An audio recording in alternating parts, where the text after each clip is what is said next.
आज हम लोग देखते हैं समरूप विद्युत क्षेत्र में विद्युत द्विध्रुव को घुमाने में किया गया कार्य।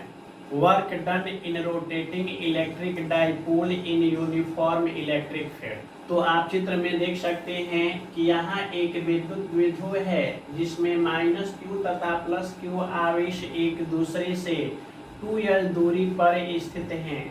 इस विद्युत द्विध्रुव का विद्युत द्विध्रुव आघूर्ण P है तथा इसे ई तीव्रता के समरूप विद्युत क्षेत्र में θ1 कोण से θ2 कोण तक घुमाने में किए गए कार्य का मान निकालना है। यानी हमने कहा कि consider an electric dipole in which -q and +q charge particle are placed at distance 2l and the electric dipole moment of this electric dipole is P. This electric dipole is rotated in uniform electric field where the intensity of electric field is E from angle θ1 to the angle θ2, and we have to find the magnitude of work done in rotating this electric dipole in this uniform electric field. तो कहा जा सकता है कि भाई मान लिया जाए यह विद्युत द्विध्रुव घूमते समय किसी क्षण विद्युत क्षेत्र की तीव्रता के साथ थीटा कोण बनाता है और यदि उस क्षण इस पर लगने वाला बल आघूर्ण टाउ है तो इसको अनंत सूक्ष्म कोण डी थीटा से घुमाने में किया गया कार्य। तो यहाँ पर इस विद्युत द्विध्रुव को θ1 से θ2 कोण तक घुमाने में कार्य का मान निकालना है। तो हम लोग θ1 कोण से θ2 कोण के बीच के कोण को छोटे छोटे कोण में बांट देंगे, किसी एक के लिए कार्य निकालेंगे और अंत में सबको जोड़ देंगे, समाकलन कर देंगे। तो कहा जा सकता है कि suppose during rotation the electric dipole makes an angle theta with the direction of electric field, and if the torque acting on electric dipole is tau, then work done in rotating electric dipole by infinitely a small angle d theta।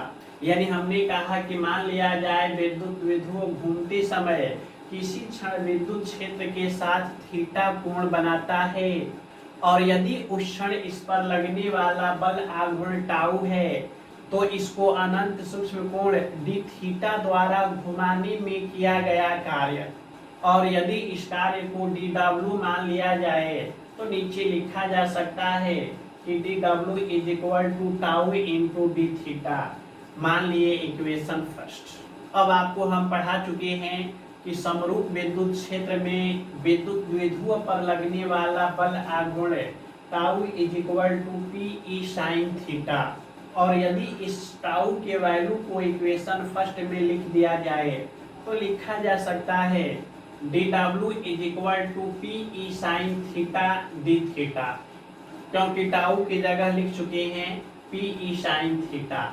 ये तो D theta कोण द्वारा घुमाने में किया गया कार्य है और यदि कुल कार्य निकालना हो तो सारे कार्यों को जोड़ेंगे। यानी हम लोग लिख सकते हैं कि θ1 कोण से θ2 कोण तक विद्युत द्विध्रुव को घुमाने में किया गया कार्य W is equal to integration of d W, जहाँ lower limit θ1 and upper limit θ2। और चूंकि डी डब्ल्यू का वैल्यू निकाल चुके हैं तो डी डब्ल्यू का मान इस इक्वेशन में रख देंगे। यानी डी डब्ल्यू का मान समीकरण 2 में रखने पर, और यदि डी डब्ल्यू के वैल्यू को लिख दिया जाए तो कुल कार्य W is equal to integration of P E sine theta D theta lower limit θ1 and upper limit θ2। अब यहाँ से पी ई बाहर निकलेगा तो W is equal to P E integration sine theta lower limit θ1 and upper limit θ2। और आप जानते हैं साइन थीटा को समाकलित किया जाए तो माइनस कॉस थीटा। तो यहाँ पर लिखा जा सकता है कि W is equal to P E into minus cos theta बड़ा ब्रैकेट में नीचे θ1 और अपर लिमिट θ2। और पुनः आपको पता है कि थीटा के स्थान पर एक बार अपर लिमिट लिखते हैं, फिर उसके स्थान पर लोअर लिमिट और इन दोनों के बीच में माइनस का साइन। तो नीचे लिख सकते हैं कि W is equal to P E into minus cos theta 2 minus cos theta 1, और यहाँ माइनस माइनस प्लस होगा, यानी पुनः नीचे लिखा जा सकता है कि W is equal to P E into minus cos theta 2 plus cos theta 1। और यदि इसको सही ढंग से लिख दिया जाए तो इसको घुमाने में किया गया कार्य W is equal to P E cos theta 1 minus cos theta 2।